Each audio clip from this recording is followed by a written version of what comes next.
Tiranë. Qarkullonte me armë zjarri pistolet dhe lëndë narkotike në një automjet, kapet në flagrancë dhe vihet në pranga 38 vjeçari. Vihet në pranga dhe pasagjeri i automjetit për mos kallëzim krimi.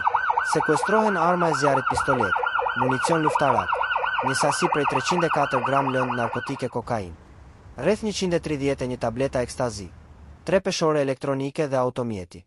Shërbimet e komisariatit të policisë numër 1, në vijim të kontrolleve për kapjen e shtetasve në kërkim, të atyre që qarkullojnë me arma apo lëndë narkotike, mbi bazën e informacioneve të siguruara nga inteligjenca policore, kanë organizuar dhe finalizuar operacionin policor të koduar Check Point. Gjatë operacionit, në rrugën Ali Demi, shërbimet e policisë kanë ndaluar automjetin me drejtues shtetasin KK dhe pasagjer shtetasin K. Gjatë kontrollit fizik dhe më tej të banesës së shtetasit KK u gjetën një armë zjarri pistolet, municion luftarak, një sasi prej 304 gram lëndë narkotike kokain, rreth 131 tableta ekstazi, 3 peshore elektronike si dhe pjesë arme. Në përfundim të veprimeve procedurale u arrestuan në flagrancë shtetasit KK, 38 vjeç, banues në Tiranë, për veprat penale prodhimi dhe mbajtja pa leje e armëve shpërthyese dhe municionit dhe prodhimi dhe shitja e narkotikëve.